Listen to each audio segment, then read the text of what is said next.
They become the victims. And by the way, let's not forget the context here.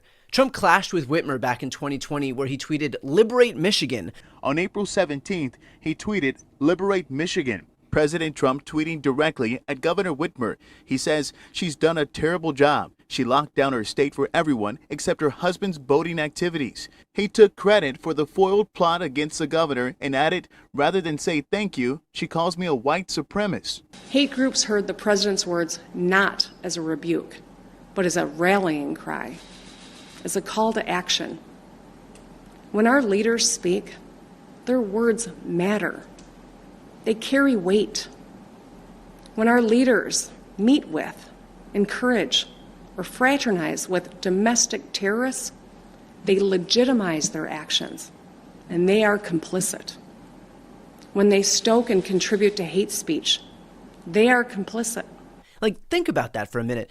Trump stoked anti-government sentiment. Domestic terrorists took that as a call to action, as they so often do when it comes to Donald Trump. And then Trump was mad that Whitmer didn't thank him when the FBI stopped the plot that Trump himself helped stoke. And now he wants to pardon the plotters because they were drinking and saying stupid things.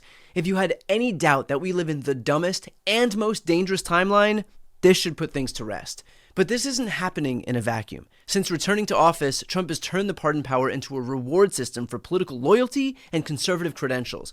Trump, on his first day in office, granted blanket clemency to those who were charged with being involved in the January 6th insurrection, issuing roughly 1,500 pardons and commuting the sentences of 14 other people. That was on day one, pardoning virtually every January 6th rioter, including violent felons who assaulted police officers, because something back the blue. Then came the parade of Republican criminals. Donald Trump pardoned reality TV stars Todd and Julie Chrisley, who were convicted of tax evasion and bank fraud after conspiring to defraud banks in the Atlanta area out of more than $30 million in loans by submitting false documents. Why did he do that? Because Savannah Chrisley, their daughter, spoke at the 2024 Republican National Convention, the RNC, where she talked about her parents' imprisonment, where she said that they were prosecuted by rogue prosecutors, echoing Trump's exact rhetoric about the criminal justice system. That's the admission price to Trump's pardon factory. Speak at the RNC and call yourself the Trumps of the South.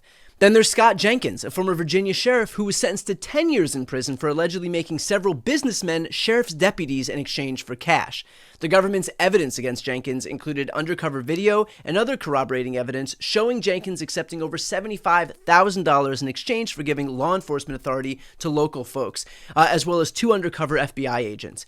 But Jenkins was a Trump supporter, so suddenly bribery becomes weaponization of the Justice Department. And then there's Michelle Fiore, the woman Trump supporters literally called Lady Trump, the former Las Vegas city councilwoman and state lawmaker who ran unsuccessfully in 2022 for state treasurer, was found guilty in October of 6 counts of federal wire fraud and 1 count of conspiracy to commit wire fraud.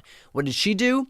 Federal prosecutors said at the trial that Fiore had raised more than $70,000 for the statue of a Las Vegas police officer who was fatally shot in 2014 in the line of duty, but had instead spent some of that money on cosmetic surgery, rent, and her daughter's wedding.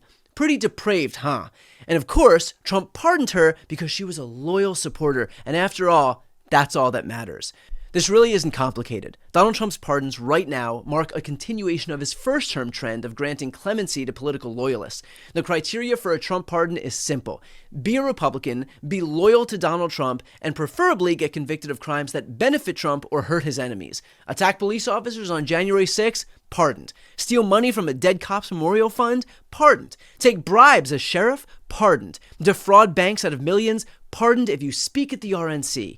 And now Trump wants to add domestic terrorists to that list, because apparently plotting to kidnap a Democratic governor qualifies as drinking and saying stupid things.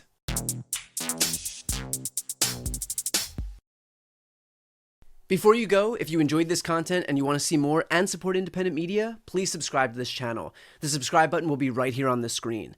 But second, the reality is that we are now in a political environment where this administration can lean on any of the social media platforms to suppress certain voices if they don't like critical coverage. That means my longevity here is in the hands of a few tech billionaires who are already making it clear that they are willing to cater to this administration. To that end, Signing up for my newsletter is a way for me to reach you directly if that ever becomes necessary. I'll put the link right here on the screen as well, so please sign up. It's free, but there's also an option to do a paid subscription if you'd like to support me and my team. I really appreciate it. Thanks so much for watching.